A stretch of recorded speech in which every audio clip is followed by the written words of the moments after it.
Nakatakdang sumipot si Mark Heras sa pagdinig ng kasong isinampa ng Bureau of Internal Revenue sa Martes.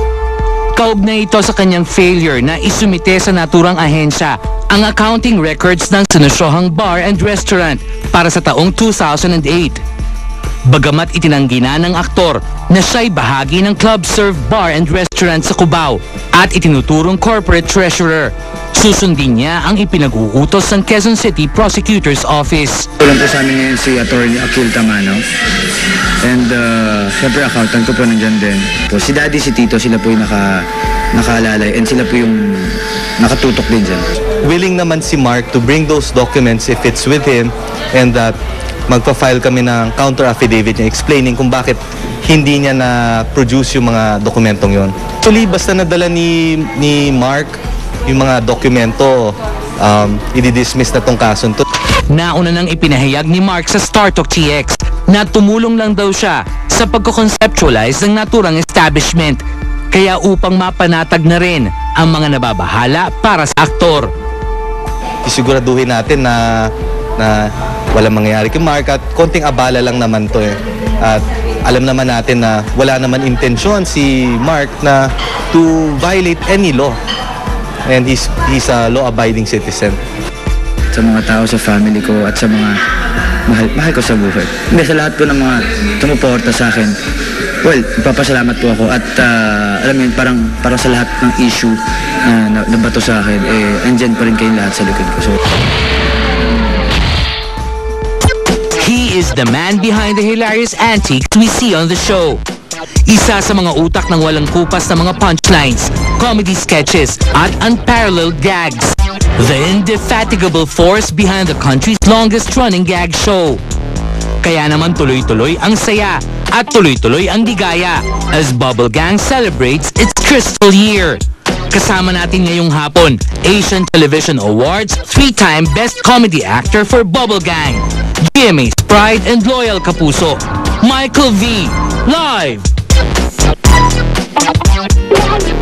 And here is the great Michael V. Nako, congratulations! 15 years! Congratulations sa atin. Sabay pala tayo, no? Oo nga. Ito ang kapatid sa anniversary celebration ng Bubble Gang palagi. Start to. Napadaan nga ako para batiin kayo. Congratulations! Okay, pero hindi. After 15 years, never ka bang naubusan ng idea dito sa Bubble Gang? Palagay ko yung ideas, hindi naman talaga sa amin ang gagaling eh. Doon sa audience din namin eh. Yung mga taga-panood namin, taga-suporta, sa kanila namin nakukuha ideas kung ano yung gusto nilang makita sa amin, yun binibigay namin. Sinusukli lang namin sa kanila. Okay, 15 taon ang Bubble Gang. Meron ko bang hindi pa nagagawa? Kasi parang lahat nagawa mo na eh. Oo nga, hindi ka pa namin nag-guest sa Bubble Gang. Ay, sige, available na ako sa taping. Anong oras? Okay. Sige, this Monday.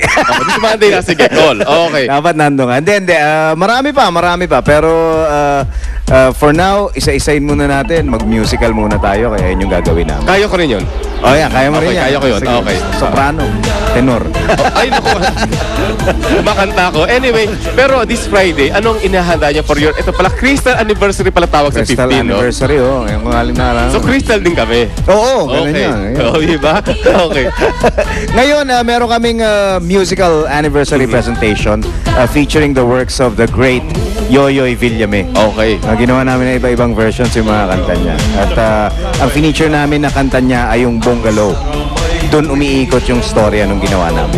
And it's a musical. It is. Oo. Na nakakatawa, I'm sure. Sana. Hindi, I'm sure nakakatawa yun. No? Anyway. Sana. So, Michael, paki-invite sila sa Bubble Gang. Ngayong biyernes po, October 29, pagkatapos ng Beauty Queen, Bubble Gang, the 15th anniversary, Crystal Anniversary Special. Happy Crystal Anniversary. The musical. Musical, oo. Tapos ako, pagkasapin yung manager ko. Malapit na. Okay na ako.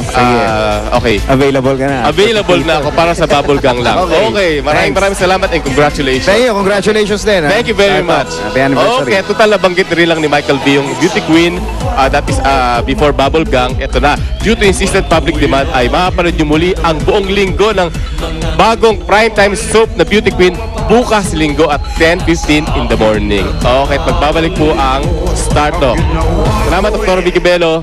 Tumakbo na tumakbo hanggang makarating sa Benedino. Next na! Kailan sapat ang pagiging tapat? Sa aspeto ng pag-ibig, sina Dennis Trillo at Heart Evangelista ang sasagot niyan. Ano ba ang nakita mo kay Jeneline kaya na-in-love ka na ng ganon? Ano naman ang mga gusto mong qualities ni Daniel?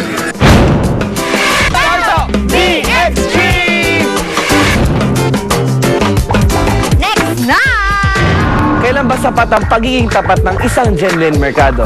Mga tanong at isyong naghahanap ng kasagutan, bibigyan linaw ni Jeneline live!